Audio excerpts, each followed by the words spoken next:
How's it going, everyone? Welcome back to Agave and Cactus Talkie. We're over here with the goaties, walking them with little Solo and Diamante and Agu. Got a couple of the doggies out here with me today. But today, we've been doing a lot of agave podcasts. I wanted to do one on cactus. And, what better cactus to choose than one of my favorites that I grow, which is Opuntia Littoralis. And the nickname for this Opuntia is Coastal Prickly Pear, California Prickly Pear. And for a long time, I thought that this was only naturalized in California. I didn't know that it was a native until I talked to someone and I saw it on a native nurseries plant page. And I was like, oh, that's so cool. Like, I thought forever that was just naturalized, right? So I knew that it was native to Baja California. What I didn't know is that it's native also to a small sliver of San Diego County, which makes it a native California plant, right? So that excited me a lot when I found out about it, because the two biggest species of Opuntia that I grow are Opuntia Fecanta, and I got around 2 acres of that, and then I have around an acre of Opuntia Littoralis. And I got lots, I have around 4 dozen different Opuntia and Cylindro Opuntias and Trichocereus and Cereus and lots of different cacti here. But the two biggest amount, just population-wise, is definitely Fecanta and Littoralis. And for the longest, I was like, great, my most that I grow is Fecanta, and that's native. But then when I found out that Littoralis was native as well, I said, oh, that's even better, because now the two biggest populations of Opuntia that I have are native. And what's actually interesting about this is that Littoralis is actually the strongest Opuntia that I have. And what do I mean by strongest? It is the strongest in cold. It easily takes 14 Fahrenheit here. A lot of the literature, I'll call it, on Opuntia Littoralis says that it dies around 20 Fahrenheit.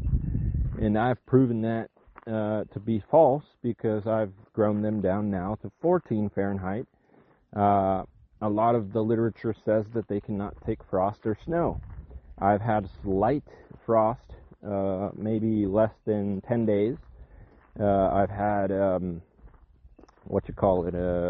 light snows, 2 days, 3 days, tops a year.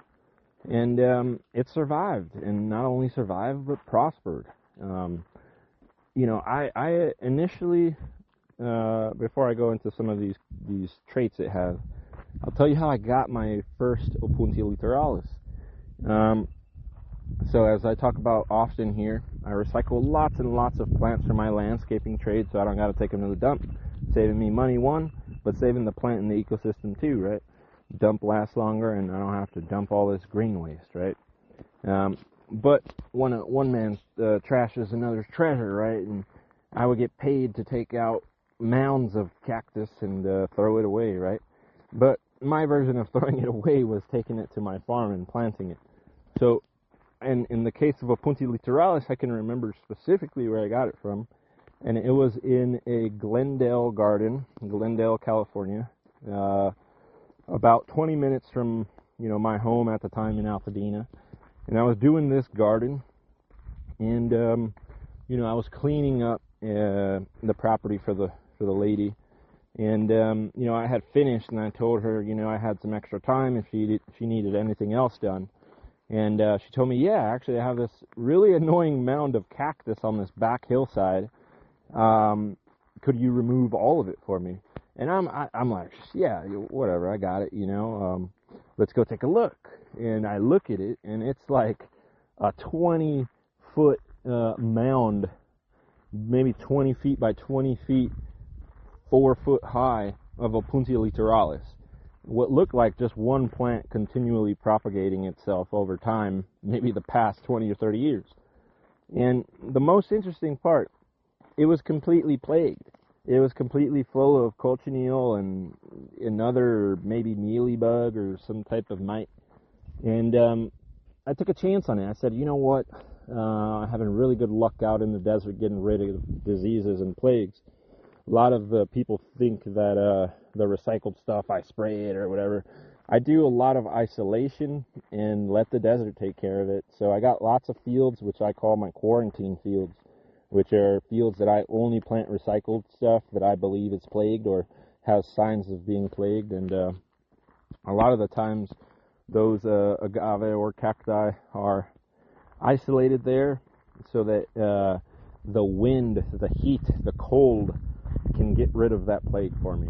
And the desert is very cruel, and it will bring these plants to a stress where it gets rid, maybe 90% of the plagues from recycled plants are just getting rid that way, just straight climate. And in the case of Opuntia Littoralis, this is definitely what happened. As soon as I brought it out here, within the first month, got rid of the cochineal. Within the second and third month, got rid of all the mites. Because I planted it during the rainy season, but our rainy season, we get 2-3 inches of rain. It's still very dry most of the time, unless it's like that week that it rained, right? So while they were able to take off because of the rain, they were dry consistently throughout that rainy season as well. And they established themselves the first year. So I've had that Opuntia Littoralis now for about 2 years. Or about a year and a half, let's call it. And every single one of those pads that I planted that lived has in between 5 to 20, maybe 25 new pads on it. And all the pads that I brought were yellow, ugly, brown, orange. All the new pad is bright green, beautiful, right? And I probably had out of, all the pads that I planted, I probably recycled about 500 to 600 pads.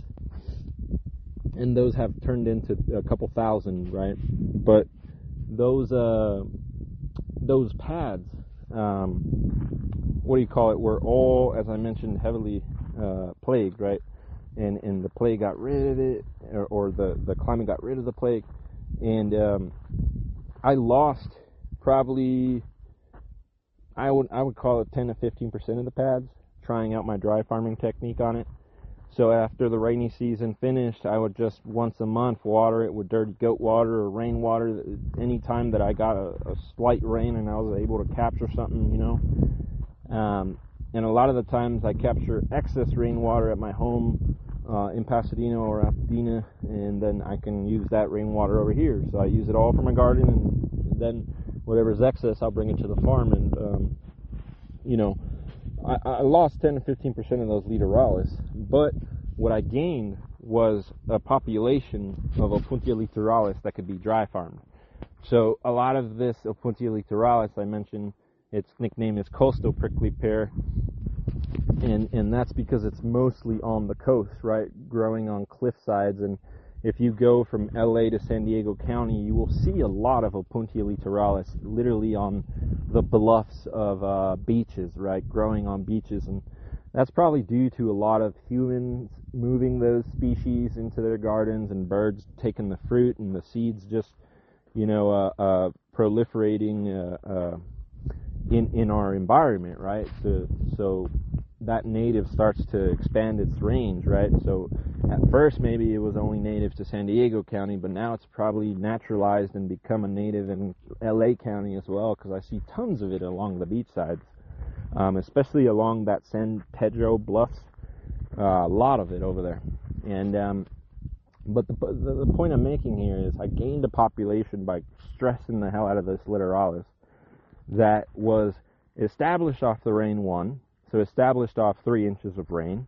The two being that I watered it very, very low, so it became a drought-tolerant cactus. And this is where I'm telling you that a lot of these adaptations, they can happen even in one generation with agave or cactus. Sometimes it's just really dependent on how hardy this species is, and I think that's going to be due to genetics, right? So it's like Littoralis probably, like give the example that it probably will spread to Baja California from a more drought-tolerant Opuntia. So over time, it maybe became this coastal prickly pear, right? But it still has in its genetic pool that drought tolerance, that old Opuntia genetics, maybe from its ancestors that, you know, grew in the desert or grew in, you know, a much more drier chaparral or whatever, right? And this Opuntia Littoralis was exciting me a lot, because I'm over here like, wow, I thought I was going to have to irrigate the hell out of these because they're coastal, one. I thought they were going to die, a lot of them, because they were coastal. And then 3, I thought if they did any of them survive, they were going to not grow very well and not prosper very well. And the opposite happened. In one generation, they're just prospering like freaking crazy, you know? And now I've realized, I've started to seed these, right? So with cactus pads, it's kind of like agave hijuelos, that it's a clone of the mother. But the seeded versions of Littoralis are like double or triple the fucking drought hardiness and growth rate of the shit that I brought the first generation.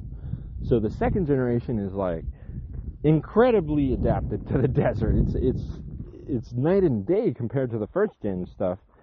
And you can even see it. Sometimes people will point out to me, yo, why does this Opuntia Littoralis look like fucking amazing compared to the other ones?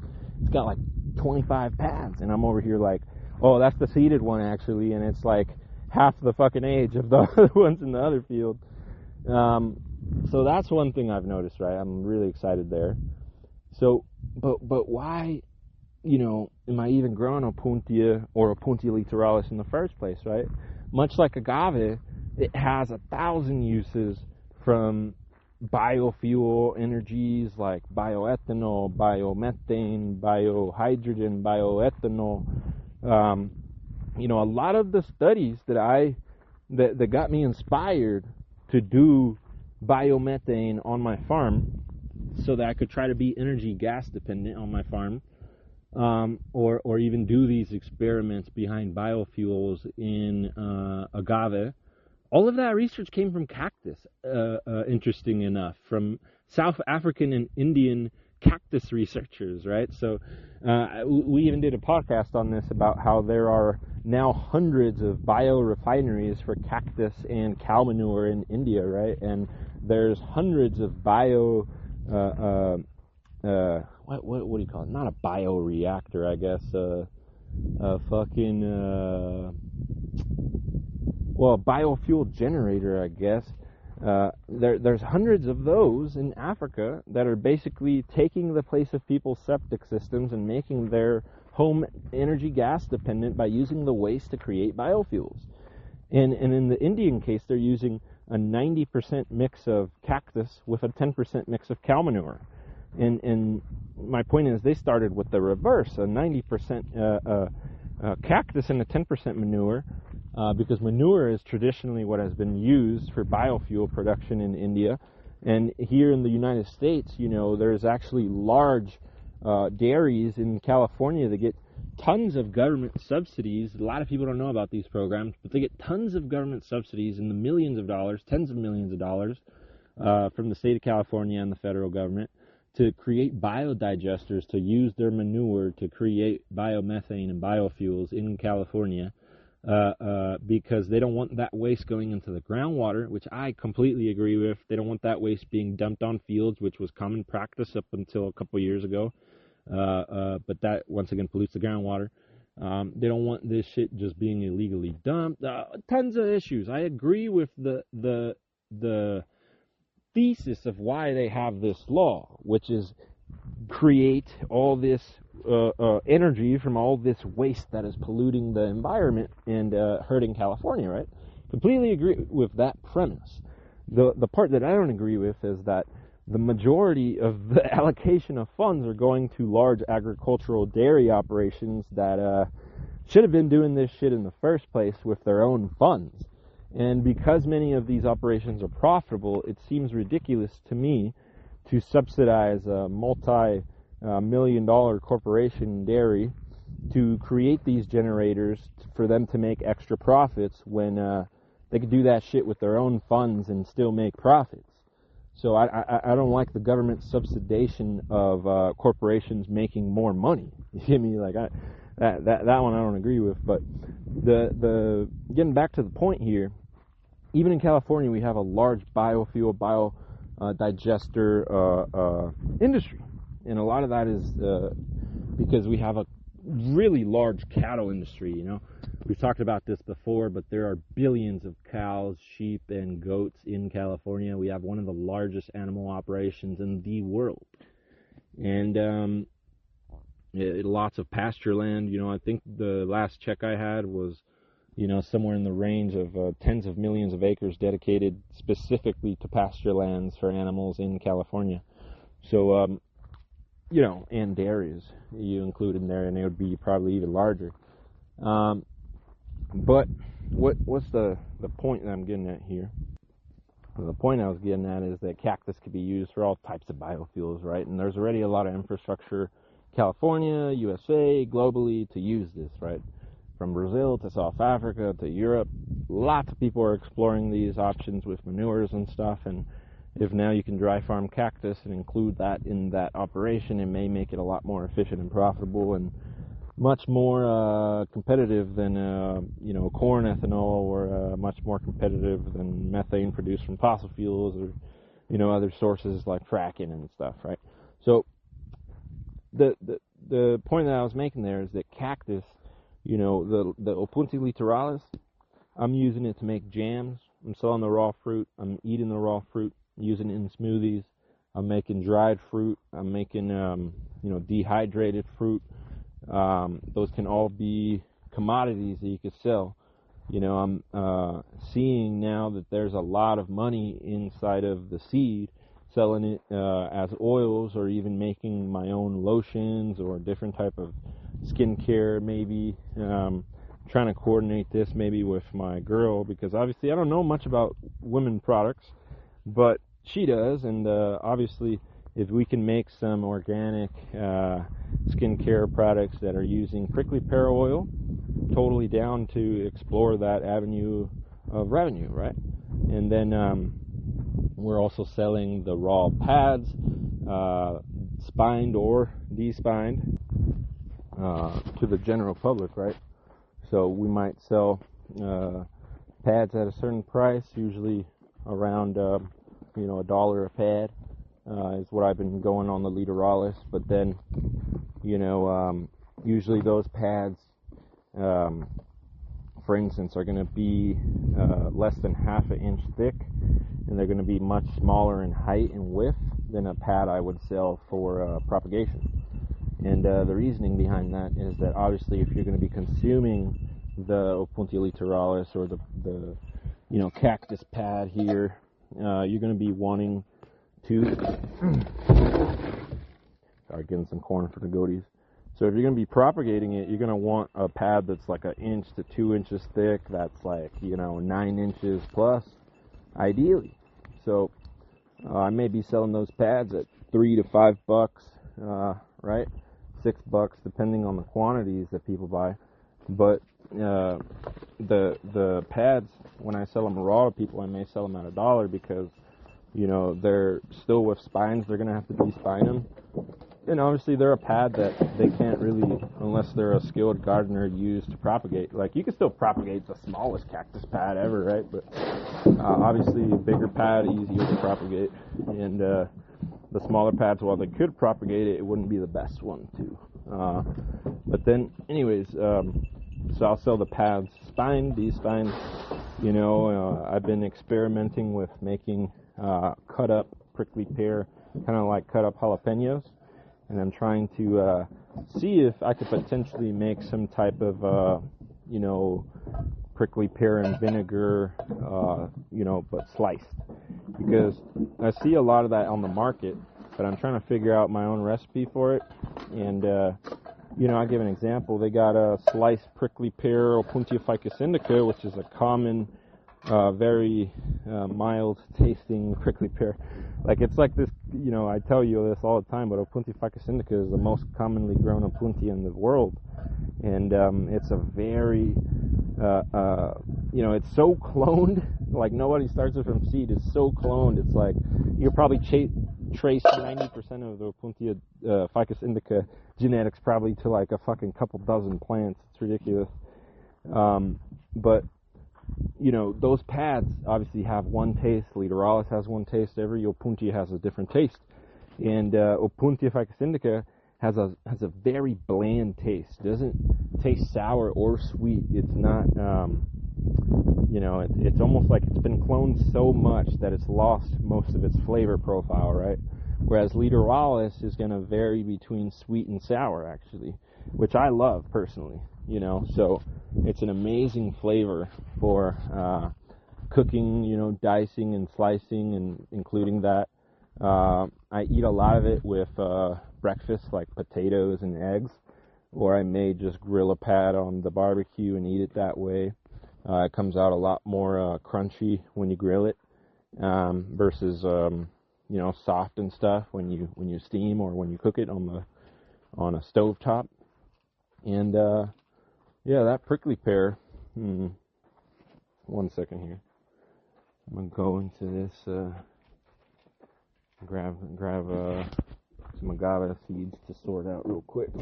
But so this prickly pear, it just tastes very good. You know, it's almost like because nobody grows it, you know, the flavor profile hasn't been nixed at all or you know, made inferior, right? So real interesting on that aspect, the Littoralis. But I'm seeing also that people are pickling prickly pear pads and using different types of you know, or doing different types of uses with the pads, right? So for instance, I saw the other day fruits in vinegar, so prickly pear fruits in vinegar. You could do that with Opuntia Littoralis. You could sell the fruits, obviously, by themselves. You know, the fruits, as I mentioned, are great in jams and smoothies, and you know, you can just eat them raw if you want as well. Lots and lots of uses in the culinary for Opuntia Littoralis. Ooh, been breaking up seeds at what feels like for like 2 weeks of Del Moriana and Angustifolia marginata and now Ovatifolia. I've become an expert seed pod popper, I guess you can call it, but yeah, it's very repetitive. It's kind of annoying. But anyways, I'm sorting with tons of Ovatifolia seed right now because lots of people want to buy it, and gotta have the seeds sorted and counted for them. But so Opuntia Littoralis on uses as well. It's a ground cover Opuntia, which in my case I love because there's lots of open ground here, even though in places where I've not touched the natives at all. Because in the desert, like say the ground is probably covered with, you know, 20% foliage of stuff that's alive, 20% that's dead. So you really only have like 20% if you take out the dead stuff of space that is utilized, which means that, you know, I can come in and alongside the creosote rabbit brush and, you know, turpine bush, all these things, I can start growing my Opuntia and my agave, right? And or all types of cactus, not just Opuntia. Which is great because I've realized at this point I don't need to take out any natives. I can make the natives grow better, and I can make my Opuntia or agave grow better by just growing them in tandem. And you know, even the natives I get use of, you know, the creosote, I cut many of them back to just a few inches, and then within a year they grow back amazingly. And you know, those agave, those creosote will come back as a beautiful like green bush instead of this like orange or dry creosote that, like, you know, has been there probably for decades or centuries and it's just looking like a shitty plant. Well, if you cut it back to its base, its root system's still active and it grows back a beautiful green bush. And a lot of those new leaves or new branches of leaves are what I sell to essential oil makers, or I use myself to make salves or whatever out of the creosote, lots of different little products. But the point is, even out of the native crop, I'm able to find use. So why am I going to destroy it, right? And I encourage you to find use out of your native crops, and whether it's Opuntia Littoralis or another cactus or Opuntia or another agave or Fucrea, whatever you plant on your farm, make sure that it's helping the natives, and the natives are helping what you grow, because they can help each other. The creosote and rabbit brush and turpine bush and all these different things. You know, the verdolaga, I forget what that ground cover herb is called in English.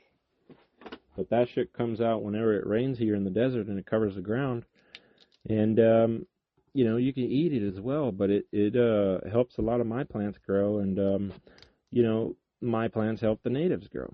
So the Opuntia Littoralis, you know, a lot of it, I'm finding use for it, and then the natives that I'm growing in tandem with it, I'm finding use for it as well.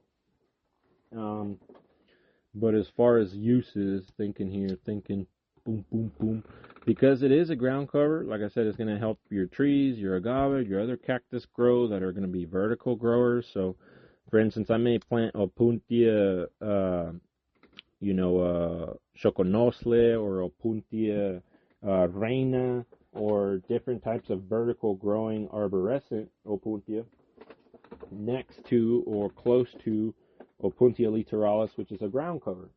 So Opuntia Littoralis won't really get more than, you know, 4 feet for you. You can train it to go up to 8 feet tall, but it's, you know, not going to get as wide. So I try to keep them around, you know, well, they haven't grown this tall, but I'm going to try to keep them at their 4-foot height and let them spread, so that they spread and cover the ground as much, versus a arborescent cactus, because I told you I got other species of, you know, I got like Palo Verde and different arborescent agave and cactus that I want to grow next to those plants, and then those guys could go up where the Littoralis will cover the ground, where the natives are lacking, right? And so why I mention this is that not only can they help be an amazing ground cover on your farm, but Littoralis, because it is a native to California, can serve in gardens. So it could be a drought-tolerant, dry garden crop in the majority of California's gardens, right? If it lives here in the Mojave, it's going to live all over California. Except maybe some of the extremely snowy places in NorCal. Or, sorry, NorCal people, the state of Jefferson. If you know, my NorCal people. But then, because of that ability, it could serve amazingly in restoration efforts in the state of California, and especially along the coast of, you know, helping with erosion control on a lot of these bluffs. I think that's why nature is actually putting it there in the first place, you know, to help with, you know, the improvement of soils all over California by covering the ground and aiding the natives, much like I do on my farm. And you can plant it in native gardens in California. You can sell it to native nurseries in California, or native restoration projects in California. And, you know, it's also, as I mentioned, a fast-growing Opuntia. So, you know, an irrigated, I would expect easily 50 pads a year off even a very young pad plant that you put. And ideally, I would be hoping several hundred pads a year from a fully mature Opuntia Littoralis, because I remember when I got it, like I told you, I got it from this recycled from this garden in Burbank, and then when I got it, I asked the lady, I'm like, when did it become a problem? And she's just like, well, it's been doubling like the past 3 years, and she showed me a photo where it was just a small mound. And I realized, oh, well, when it gets mature, it really pumps them out, you know? Like, what I'm seeing now is a small glimpse of what I am to see in the future from Opuntia Littoralis. And, you know, I think it's an amazing Opuntia. You know, a lot of the Opuntia species, you go to fucking Home Depot, and they'll be trying to sell you like a 2-pad fucking 3-gal for like $30. You know, I can give you 2 giant pads like that for a couple bucks each, you know? And a lot of the time, the shipping is very affordable, and you know, I can send these all over for people to grow. But even if you're in the United States and you want to grow a United States native, because you know you don't want to import Mexican Opuntia and be accused of piracy or some bullshit, or you know you're not a fan of the carbon pollution and moving all those plants over here, then, you know, Opuntia Littoralis is a great option that could do very well in lot of United States, you know. And yeah, I'm putting a lot of faith in it and just allowing it to grow crazily, you know. But why I mentioned that I could sell it affordably is because a lot of people tell me, oh, I wish I could start a cactus farm, but I don't have the money to go buy 1,000 plants to put on a 1 acre.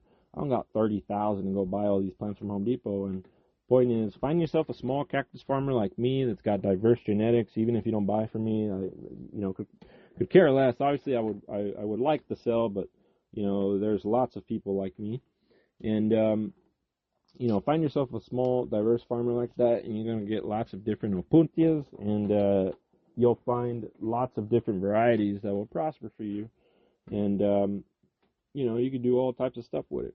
Now, if you're a rancher, Opuntia Littoralis is amazing because it doesn't get very high, which means that cattle, sheep, and the whole mix is going to be able to forage it very easily. A lot of these larger Opuntias, I give an example, Opuntia Littoralis, that guy could get into 30, 40 feet. So if you trim it like a tree, how the fuck's your cow going to eat it, you know? And then do you want your cow eating a trunk of a giant arborescent cactus like that and potentially taking down a giant crop that you have? Like, that sounds like not a very fucking bright idea either, you know? So it's a great ground cover and makes great forage for animals. You don't even got to make it into silage. You know, cows is different because cows have particular tongues and they've been domesticated so much that they're not foragers in the classic sense anymore. They're very highly dependent on humans. So what you got to do is burn the spines off or run them through a chipper and make them, broken down food for those cows. But for the sheep and the goats, you can feed that shit directly, even with the spines. They don't give a fuck. You know, sheep, in particular, are native to, the United States, and many of the United States sheep, the past thousands and thousands, probably million years, these fuckers have been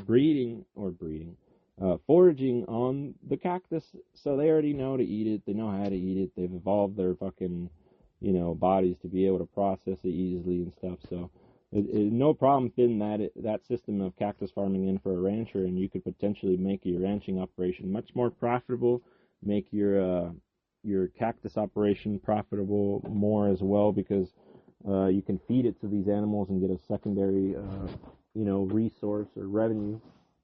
But Opuntia Littoralis, the fruits are extremely sweet, and like I was telling you, the pads are sweet. Well, the fucking fruit is sweet, really, really sweet as well. And everybody thinks that a lot of the prickly pears are sweet, but that's not the case. They can vary from all the way from sweet to sour, so, and all the way in between. And every single prickly pear species, subspecies, and cultivar has a different taste. It's like people are fighting this out with dragon fruit right now, because so many people are growing dragon fruit that there's like thousands of fucking cultivars that people have been crossbreeding and stuff, and then they're getting all different types of colors and taste and textures and flavor profiles and smells, and point being, they all look the fucking same, but the fruit's way different, right? And I'm sure that forage of dragon fruit tastes all very different to a particular animal as well. Dragon fruit can also be used as a forage, even though most people don't do that. But definitely can be a great fucking forage. I use it as a forage for my my goats. And Opuntia Littoralis, because of the sweetness of its fruit, I think in particular be really, really good to sell in juices or prepared smoothies or drinks for people, right? People really, really love prickly pears. What they don't like is consuming them raw, because a lot of the times there's a lot of seed, and Littoralis is definitely one of those with a lot of seed. But I don't care. I consume the seed too, and we've discussed this on the podcast before. The seed on every single Opuntia is the most nutrient-dense portion of the cactus, so really you shouldn't be ignoring eating the seed, even just swallow it, like no mo, but just swallow it, it's healthy for you, man. And a lot of that seed from all the different Opuntias, as I mentioned, is even a resource to sell as well, because people could use just the seed, even though, as I told you, they're the most nutrient-dense portion of the cactus. You could throw that shit much like you would chia seed in a smoothie, and it's gonna, drastically improve the taste and the nutritional profile of that drink, right? So, maybe that you start to see this in lots of different products soon. But in Mexico, I'll tell you, we make lots of ice cream from pitayas and tunas, which are prickly pears, and there's lots of different flavors and stuff. So I mean, I can imagine it would be amazing for mochi, for ice cream, for yogurt, for different types of products like that are dairy based, right? It mixes very well. But yeah, Opuntia Littoralis, it's a cactus that I'm growing a ton of, as I've been mentioning, and I got a lot of hope for it. Very drought tolerant now, I've learned, and I'm selling this to lots of different U.S. states, and I haven't had one farmer tell me that the Littoralis isn't prospering for them. And a lot of that also is due to the fact that I won't sell you a cactus I know is going to go to shit. Like, a lot of people have been asking me for Tequiliana and Espadín, and I can link them up with someone that'll sell them the Tequiliana, and I have Espadín. But I'm not going to sell you a crop I know is going to fucking die. I don't want you to spend 10 grand with me, and then you come back 6 months later saying all the fucking plants died. So it's like, I'm saving you from yourself. I'm sorry. But in the case of Littoralis, I haven't had any of those experiences, and they're prospering in right now probably 15 U.S. states that I've sent it to, and hopefully it will be a valuable part of the United States cactus industry in the future, because it could be planted as a supplemental crop for tree, for fruit, for vegetable farmers. You can make a hedge out of it. If you got a garden and you don't want people jumping the fence to come into your garden, grow yourself a Opuntia Littoralis hedge in the front or the back of the walls, and you'll see that no one is going to hop that wall. And now you got a windproof, a privacy screen, a sound screen. You get lots of benefits from having this hedge there. So it's real interesting, the adaptability and the variability of use of Opuntia in general, but Opuntia Littoralis as well. And it's definitely, as I said, the strongest cactus species I have here. And I'm just propagating the heck out of it because I want it to cover my whole farm. And the birds are helping me a lot because, I basically have a freaking bird sanctuary. I mean, all my buildings, if you're here at sunrise or sunset, you will see my farm is a host for probably 10,000 freaking birds that they probably, didn't have the best shade or place to chill during the day and night in the Mojave here, and now they see my farm and they're like, oh yeah, fuck, this guy's great, this place is great, let's chill there. And it's great. They fertilize the heck out of my shit, my soil. I might lose, 5% of plants that are very young to the birds, but I don't care. They're getting rid of the insects, they're cross-pollinating, they're pollinating, they're fucking seeding tons of my cactus and agave all over the farm, and I'll randomly step and find random-ass plants that they've spread throughout everywhere. And obviously, they're like the bats or the bees, the small birds, the sparrows. Extremely valuable for a small farm. And I always tell people, if you don't hear no birds when you arrive to a farm, that farm is spraying, because the birds are the first ones to fucking leave when everything is getting sprayed. And they hate monoculture and chemical agriculture, so they don't like to be in those fields. But the birds love it here.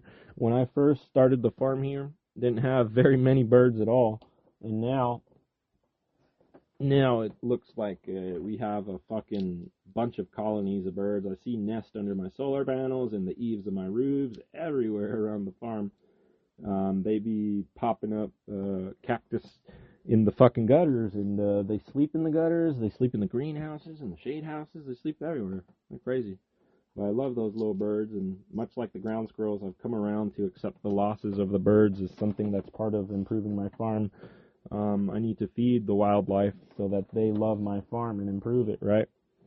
And yeah, the birds are just killing it here. But they're spreading Littoralis frickin' everywhere, and I'm sure they're spreading it You know, I've seen up to 1 mile away Opuntia Littoralis that likely started from fruits being dropped by birds or eaten by birds and the seed drops, but then it's not becoming invasive to the area because I'm moving my goats all throughout that land, and they're basically eating all the seedlings and the baby Opuntia that's not within my fenced up portions of my fields, which is great because I don't want to take out the natives, even though it might create a good effect, like I said, and help populate the rest of the portion of the desert's floor that isn't being utilized. But, you know, I'm not so sure whether it would be a positive or a negative, so I'm just not going to, you know, go down that rabbit hole at this moment. But maybe it would require further study because it's a native, so maybe it would benefit a lot of the local populations and natives. So, not sure, but even though it's likely, it's something maybe I don't want to explore at the moment. But, yeah, Opuntia Littoralis, as I was mentioning, extremely tasting, or good tasting fruits, and I really have particularly grown fond of them. This year I left the majority of them to the birds, just because I wanted the birds to spread the seed. And I ate a lot of the ones that came out this year too, but I didn't make too many products with them because that's part of the experimentation too, seeing how I could utilize them so that I can make products for people in the future. So when you got a low amount of Opuntia or agave that's mature, I always recommend to start making products for yourself that you may like. And if you like it, it's more often not that that product may be liked by a larger portion of the population. So, you know, like I give the example, I say this a lot, but the skincare lines of prickly pear oil products are over $100 million, $200 million today. And a lot of that didn't exist just only 10 years ago, and I'm sure it started in a kitchen somewhere, some lady just making her own lotions or face lotions or whatever, and saying this would be great for other people too. So experiment, make shit at your house, in your garage. You know, see what you can do with the product before you massively invest in it. And now that I've grown a few acres of cactus and agave, that's why I feel confident I could scale something to 1,000 acres, because now I know how to do it dry farming without a lot of resources, water, fertilizer. You know, instead of spending $1 million on fertilizer, I'll probably make $1 million with my goats being my fertilizer. You know, I'm not getting rid of the natives, I'm not tilling, I'm not using chemicals. But it took me several years to realize how to do these systems, and not to realize they were correct. I took so much sustainability classes in college and environmental science stuff. I knew this was the right way. But what I always tell people is there's a difference between knowing that something is right and knowing how to make that right thing profitable. Because it doesn't fucking matter if you want to be the best environmentalist farmer in the world. If you don't know how to make money, I can guarantee you that you will not be a farmer that continues that mission, because eventually you'll go out of business, and then your mission goes to shit. So that's not very helpful, right? Like, if you want to be an environmental farmer, you need to be profitable as well, so that you can continue doing it for the longest time possible, right? It doesn't matter if you know you got millions of dollars and you start a great environmental farm. It can go very fucking quickly, and I see lots of hobby farms that do exactly that. They create these amazing permaculture systems, and then it's so much in upkeep, and they're not selling any of it, and then they end up selling the property, and everybody that buys this shit gets rid of all these agricultural systems that had hundreds of fruit trees and vegetables and rare fruits and stuff, right? So, Opuntia Littoralis has a lot of potential for California and the United States, and that's why I was making this podcast. And if you want to purchase any of it, I sell it in bulk. You know, if you want 10, 20, 50, 100, or 200 pads, I can make it happen. And I also got Opuntia Facante if you want some more California native Opuntia. But Opuntia Littoralis, definitely the strongest species that has been growing on my farm. And I'm very stoked, like I told you the other day when I found out it was a native. But amazing plant. I think more people should grow it, and just wanted to talk to you about it today. You know, a lot of the fruits in past years of Opuntia Littoralis, of Opuntia in general. So in the past 3 years, I've made lots of different prickly pear wine, prickly pear spirits, and even combined it on accident with agave that was being fermented and make a agave cactus distillate and wine. And what I'm realizing is obviously every single agave and cactus has a different spirit taste, wine taste, and you can even make vodkas out of these cacti or agave. You can make brandies out of the prickly pear distillates. There's lots of things you can do with them, alcohol-wise. And if you're an agave farmer exploring agave spirits, it's not bad to grow cactus for all the different mentions or reasons I've mentioned in the podcast, and all those different benefits you get by growing them side by side with agave. But you can utilize them in speeding up the fermentation times of your agave, because cactus prickly pear, or the prickly pears that come from cactus, ferment much quicker, and that's going to help speed up your agave processing time. But you get a very, very unique taste out of combining agave and cactus as well. And many people don't know, but there's tons of prickly pear products that are distillates in Mexico. Maybe one of the more famous ones would be Colonche. But there are different, they make wines and distillates out of the Mexican saguaro. They make distillates out of the golden barrel fruits. They make distillates out of dozens of different tunas, out of garambullo, which is blueberry-sized fruit. What's it called? Myrtillo cactus geometrans. So the whole cactus family got lots and lots of different fruits that are fucking valuable, right? And Littoralis is just one of them that I wanted to talk to you about today, because it's one of my favorites. And like I said, I got a lot of it available in bulk because it's the second most populous agave that I have, and it's native here to California. So if you want to farm something that's native, that could give you lots of forage for your animals and give you lots of products that you can make for your farm and help bring in more revenue, Littoralis is that Opuntia. It's a really good one, and I don't come and make these podcasts to try to sell people. I already have sales that are coming for a lot of these Opuntia, and I'm trying to honestly meet the demand for many of them. But if you are looking for it, definitely give us a chance and see if we can hook you up with some. But whether you buy it from me or you buy it from someone else, it doesn't matter. Just grow it the right way and make sure that you can get this plant to be something that is benefiting your farm, right? And I think most farmers in California can do that. So go out there and plant yourself some Opuntia Littoralis. It's an amazing cactus, and as I mentioned, say you're a tree or nut farmer, walnut, almond, fucking different types of lemon trees. These could all be planted at the base. Just a few feet out, help your fruit trees retain more water, because these plants don't need to get irrigated most of the time, right? Like I told you, they could dry farm, but they also are photosynthesizing, which means they could get water from the humidity and from the temperature changes, and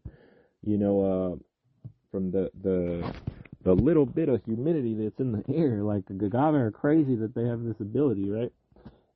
That'll put more water for your trees in those root zones. That'll give, these prickly pear may help. You got a lot of squirrel issues in the fruit and nut tree industries today. I mean, these prickly pear could be a trap plant, much like I use it for my agave, right? Like Littoralis is a trap plant for a lot of my agave, and you could use it as a trap plant to try to keep a lot of stuff off of your agave, off of your fruits or nuts.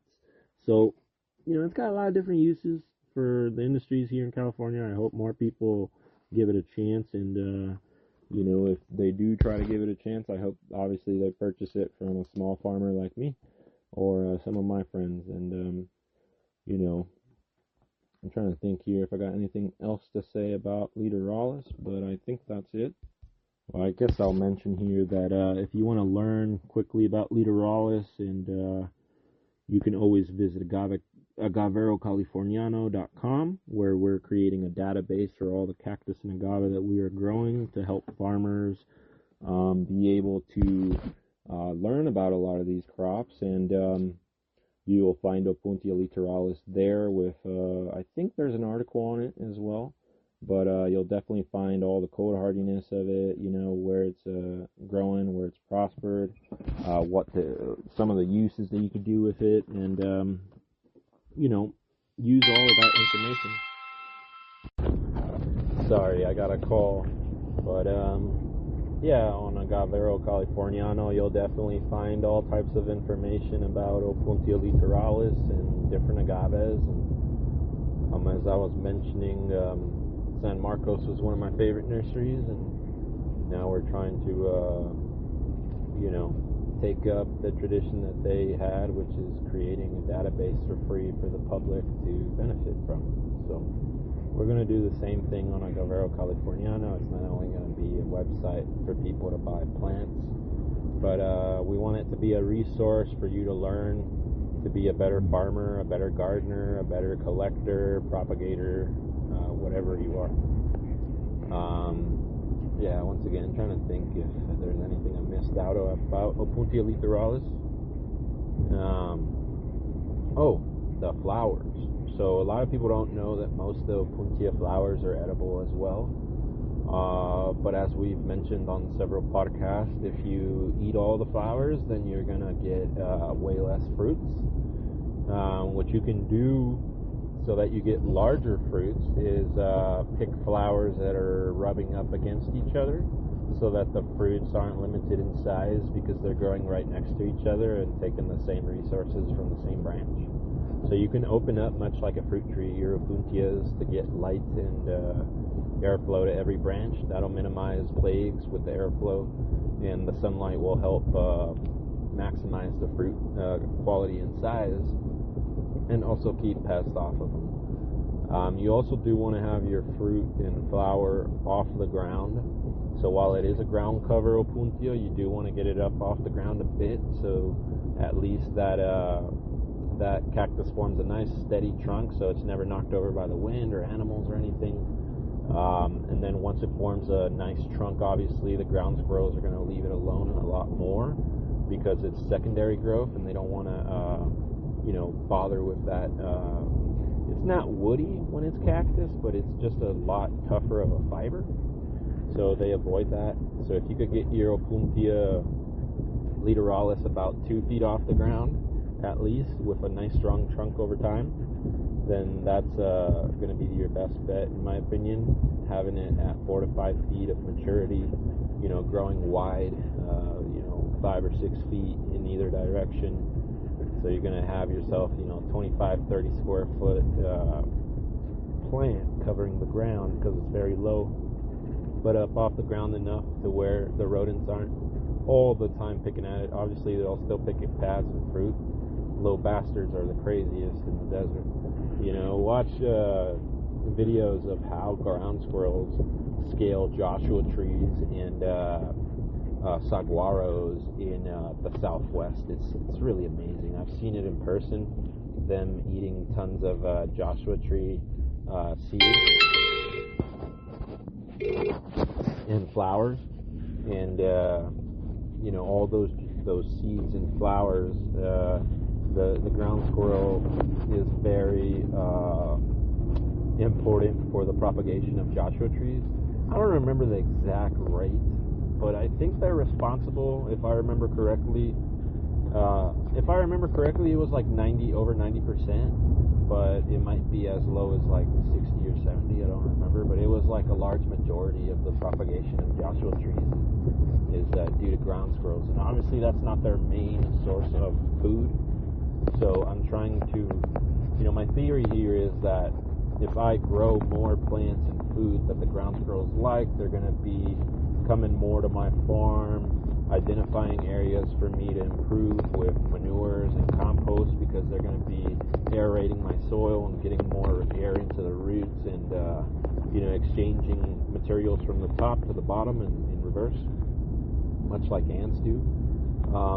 But if I continue having lots and lots of ground squirrels, they're going to naturally propagate the few Joshua trees I have. And I'm actually seeing that, because as I'm growing more plants than what was there to begin with the natives, now there's tons of ground squirrels coming back, and coyotes and owls and stuff, and tons of small Joshua trees are popping up. But obviously the coyotes eat them as well, and it's like nature has a funny way of doing stuff. But my goal is just to encourage wildlife, grow more natives, grow more ground squirrels. The Opuntia Littoralis is helping that goal, but that's how you could trim them to take advantage of that and still keep it as a trap plant for your agave or your trees, leguminous trees, fruit trees, nut trees, all that. In my case, I have a shit ton of leguminous trees, mainly Palo Verde and really young mesquites. What's another thing? Let me see real quick. Give me one moment. So, I was mentioning consuming the pads earlier and the fruits, and a lot of people don't know it's very easy to preserve in all types of ways, those fruits and pads. But Google, for instance, or maybe don't use ChatGPT or AI actually, because they're using a lot of water resources. But go Google and see, or whatever way you want to verify information, how easy it is to preserve these pads of fruit. There's hundreds, if not thousands, of videos on YouTube talking about how to do it. People just in their home showing you how to can it and preserve it. And what I'm realizing is that a really great way of storing it is freeze drying it, or preserving it in olive oil or vinegars, right? Like red cider vinegar. It gives it a great taste. The vinegar as well kind of makes it like the jalapenos in vinagre or in vinegar, right? That us Latinos love consuming with all the meals that we have. But it's really great when you preserve it. It adds a different flavor. You can ferment it a little bit and even kind of make a sort of kimchi, with nopales and different vegetables. I love making pico de gallo, with nopales, and you can eat that just as a salad every day. It's so amazing. My girlfriend Nori loves making that, and I eat the fuck out of it. My mom loves making it too. My dad, it's funny. Nopales, like in pico de gallo fashion, everybody loves.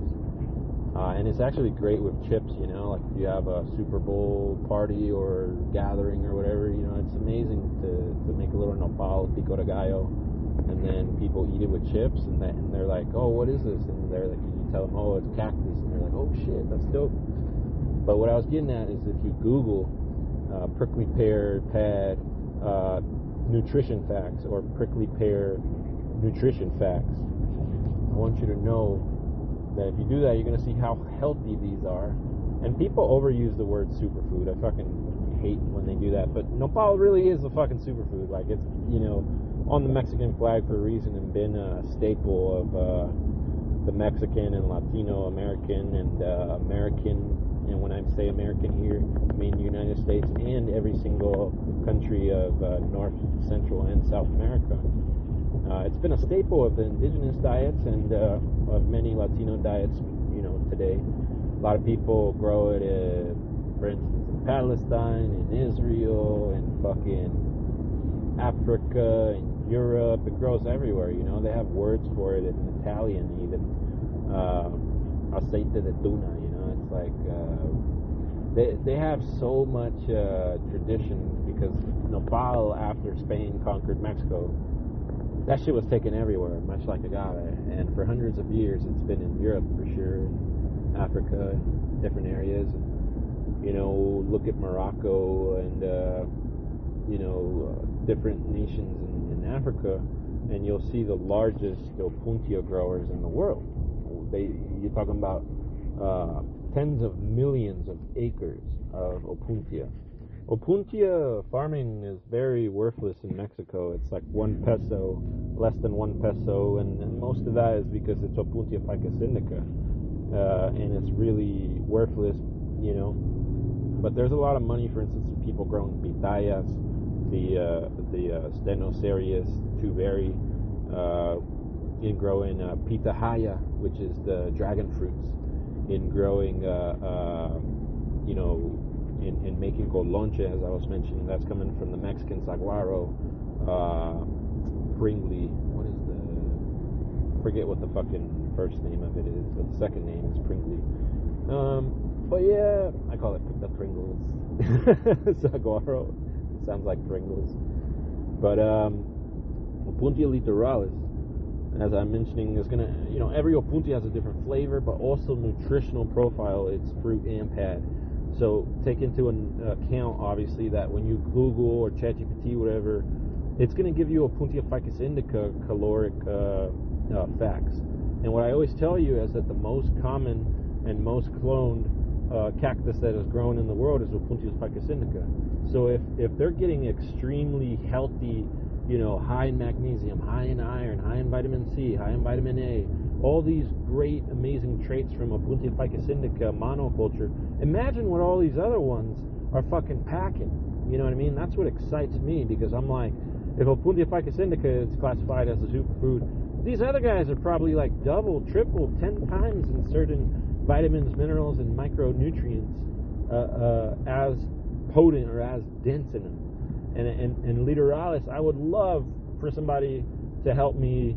Maybe I'll do it. You know, I done in college and in high school a lot of caloric studies, you know, to try to, you know, like for instance, you'll burn different types of, you know, products like vegetables or fruits or peanuts or whatever, and you see the different nutritional caloric intake from them, and you analyze the vitamins, minerals. But I don't really have access to that lab material like I did at school. Obviously, those schools are well funded, like a little small farm like me. But maybe I'll work with a university, or I'll try to like buy a small scale version of it that's like a couple grand, and I can analyze these pads and fruits. Because I would love to have a database like I'm building on Agavero Californiano of all the different caloric you know, components and vitamins and minerals and subminerals of all these pads and fruit, right? That would be amazing contribution to cactus farming and cactus growing, I believe. And that's kind of why you know, I'm one of the first cactus big farmers. I wouldn't even classify myself as a big farmer, but somebody actually commercially growing cactus and taking it very serious, and having a genetics program, probably one of the first in California and around the USA. And I know people done it in the past, the missions, and you know, lots of people grew it as hedge plants and early olive tree and citrus groves and stuff, but there really never was a huge industry for it. And even today, telling Americans to consume nopales is relatively new. You know, it's becoming a big thing, like for instance in LA and California, because we have lots of Mexicans that, like I mentioned, it's on our flag, we consume it every day. So we're teaching people about it, and the hippies caught hold of it, so now it's you know, a fucking trend and shit. So people are growing and eating it a lot more. I see it a lot more in gardens, and people are realizing you can eat it and the fruits and shit, and not only Opuntia ficus indica, but every single species or subspecies, even all the thorned ones. The thing is, you could remove all the thorns and still consume them. You know, I give an example of that. Pitaya, Stenoserius tuberi. People buy them at the supermarket, like all like nice and rounded and shit, but they got like little granny ladies back at the rancho with little like curved sickles taking all the spines off them. And I don't know how the fuck they do this shit, man. Props to these little young and old ladies and men working at these farms, because they got it down to such a skilled art that they remove these spines within seconds, and they're doing it barehanded and shit. And I'm like, wow, that's amazing. But the point being that there's already fruit that's consumed that's extremely heavy spined varieties of cactus. So sometimes I present that to people as a thesis why we should be consuming a lot of the other heavily thorned varieties, right? So like A lot of the United States Opuntias are heavy spined, right? And people are like, I don't want to fucking eat it, it's heavy spined. But the pitaya shows you how unique of flavors you could get from some of these spine varieties. The spine varieties are what I found to be most cold hardy and that do the best in the desert. And that's why it amazes me, because if it's like agave, then a lot of these cactus varieties are building bolder, I'll call it, or more diverse, I'll call it, flavors in the desert, because they're suffering. And this suffering builds the flavor profiles to a new level, you know. For instance, growing an Opuntia Littoralis in coastal California may be a very easy environment, and versus the Mojave Desert may be a very difficult environment, and it has to, go through stresses and changes that develop its flavor profile to be something more unique. Much like terroir in wine, right? But yeah. So one thing I'll talk about is on Agavero Californiano, you'll see different prices. Could carry all the different sizes in potted Opuntia Littoralis, but most of that's only available in person because I don't want to ship a fucking 100-pound 15 gal. But maybe in the future, we'll have a delivery truck that could go all over California and move shit. But I want to keep it local. That's kind of my goal with a lot of this stuff. Why I chose LA County to farm Opuntia and cactus, so I could sell it into the LA economy. And I think there's enough demand to only sell it locally. But not like I don't want to sell locally, as I've mentioned many times before. But if I could have 75%, 90% of my sales and products, plants, whatever, done locally,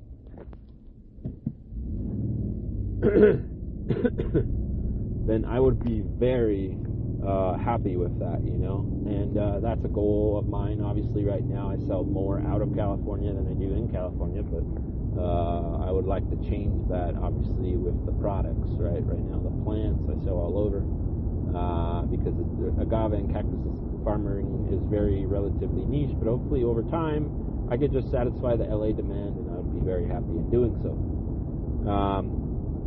But as I mentioned, you'll see all the different prices or whatever. And one thing we're working on for every plant is a disease resistance profile that I've never seen on plant databases. Because what I'm noticing as I'm cultivating thousands, tens of thousands, hundreds of thousands of one and dozens of species, in between my agave and cactus, I probably grow like over 200 species, right? So, and mangaves, manfredas, I mean, you guys know the pucrea and shit.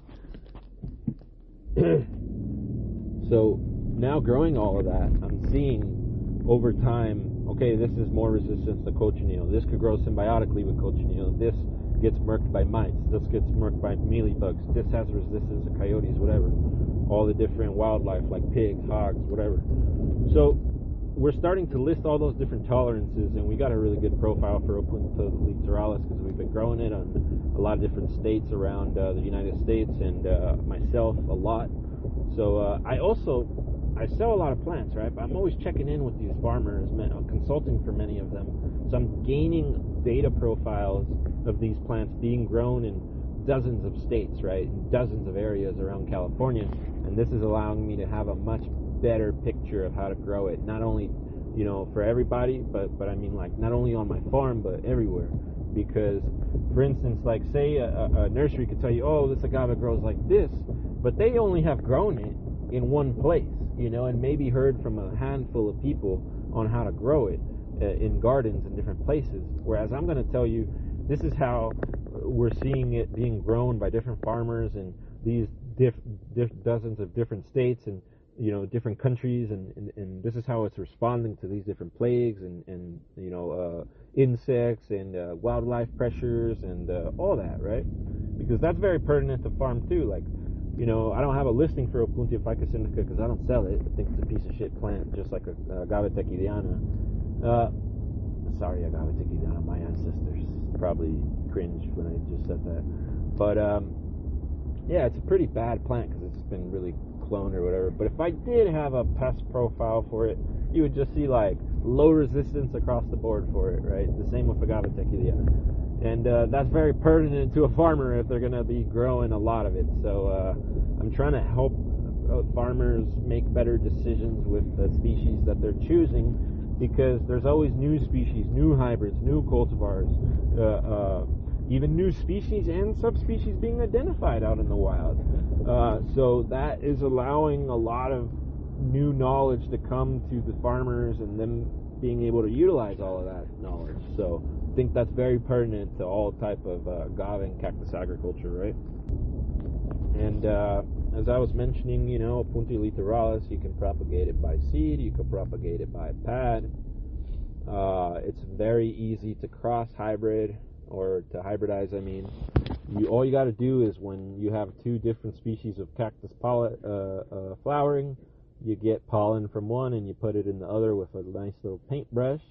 The birds, the bees, the bats, you know, I got lots of wildlife on my farm. Even the fucking coyotes help me with cross-pollination, and many times, and I'm finding lots of natural hybrids that were created through the wind and these insects and stuff. But I do a fair amount of it myself, and if you want to do it manually, like I mentioned, you get your paintbrush, you get pollen from one, put it in the other, and then you bag it with a agricultural bag that is kind of like a little small shade tarp that you put over the pad or the fruit, and that way you put a little tag on it and identify it as the hybrid that you crossed, and hopefully when it has fruits, then you can because you do this at the flower stage, then when the fruits develop, you're going to be able to plant those seeds out, and then hopefully you have some seeds that are hybrid and have some different traits. So I'm doing lots of hybrids. Nature's doing lots of hybrids for me that I'm trying to identify. Sometimes it's a little tough, but in many cases, even if I can't identify which two of my cacti were hybridized, it could even be, here's the crazy shit too, like a Littoralis crosses with a Littoralis by wind or insect, and it's something new trait Littoralis comes out. So in many cases, it's hard to identify the stuff that I don't do. So I just identify them as new Opuntia hybrid, number whatever, and then eventually I'll name them if I get around to it or I like them. But yeah, I just at the moment I have 120 different hybrids. So it's like of Opuntias, and it's very easy to hybridize. It's not like agave where you gotta wait 7-10 fucking years to get a bloom to have the potential to hybridize. Opuntia you can readily fucking hybridize very easily, and you get the chance every fucking year. In many cases, if you're heavily irrigating, you can get 2 chances a year, 2 flowers, but then you might be spending a lot more resources in irrigation, how we always talk about. But another thing I want to mention, this is funny, this is like 20 minutes of if I have anything else about Littoralis, I'll crack myself up. But another thing I want to mention about Littoralis is that it has a very high brick, so it's very readily converted sugars to be fermented into, as I mentioned, wine or spirits like vodka, cactus spirits, colonche, fucking vodka, brandies, all that shit. So very interesting potential alcohol-wise on it. Obviously, you can do alcohol sanitizers. There's lots of different routes you can take with it. Agave and cactus have thousands of uses, probably tens of thousands of uses. But yeah, as I mentioned on the Agavero Californiano site, you'll see where it's excelled, what different states it's doing really well in, and the farmers are telling us they're having no problems or it's really prospering. You'll see how much watering each cactus is taking. You'll see the mature sizes that it could grow to. You'll see,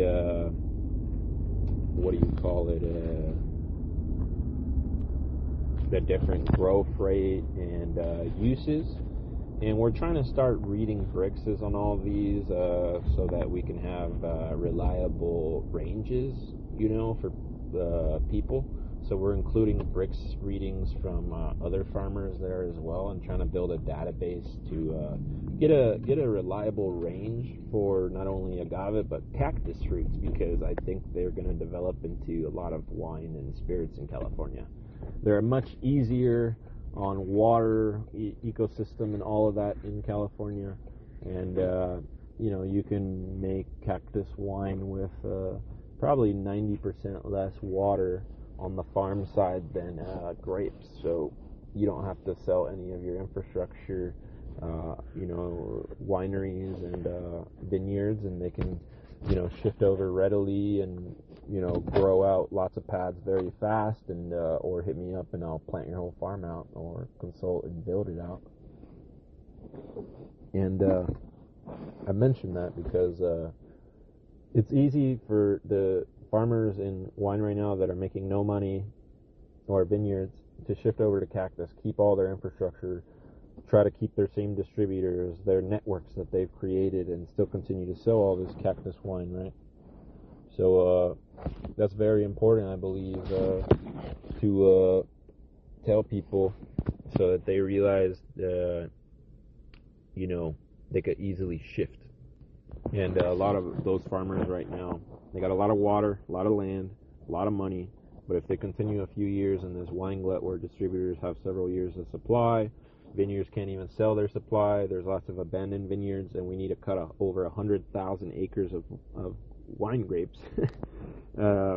That's not going to work for them. So they could adapt and still continue to make wine with the prickly pears, and then they can sell all the pads and do lots of other stuff. So if you're a wine grower out there, a wine grape grower out there, please contact me if you're fucked right now, but you still have the ability to adapt, right? Like if you're a couple years out from going, to the shits, I can still save you, but don't hit me up a month before you're gonna go bankrupt. Like there's nothing I can do for you there, my friend.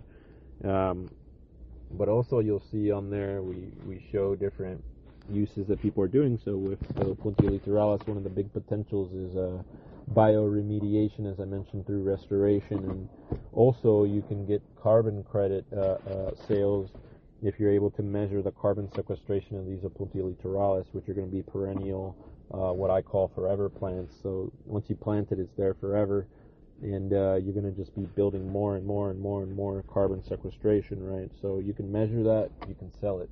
But not only that, even if you don't care about the money, that's a way of doing a lot of carbon sequestration and getting cleaner air around you so that you could breathe on your farm, sequestrating a lot of the carbon pollution that you're doing from your farm. So my intention, within a few years, right now I'm completely solar powered. This next year in 2026, I'm going to build a biodigester to be completely gas independent through agave and cactus and goat manure and bird manure biomethane solution. But I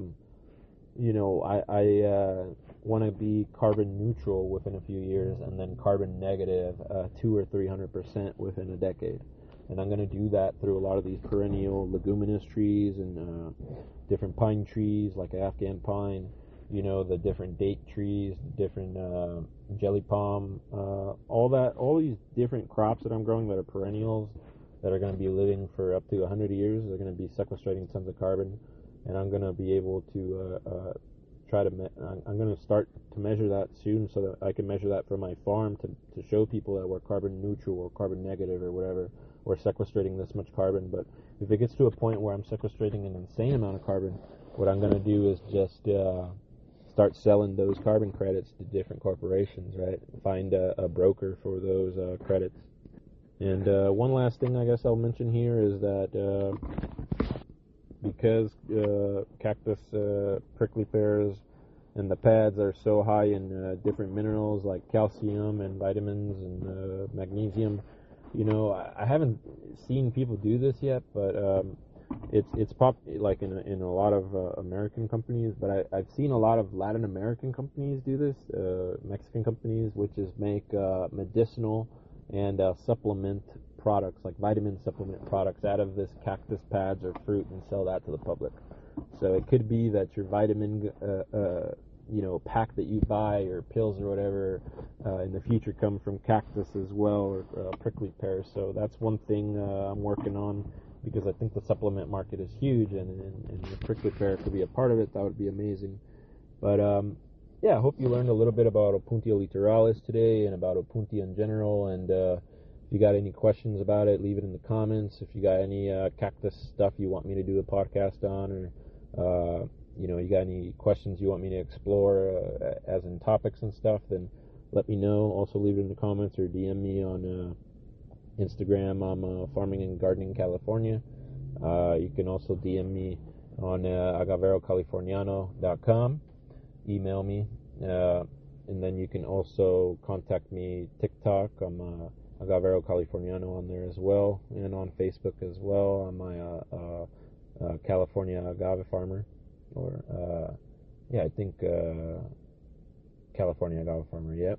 And then what do you call it?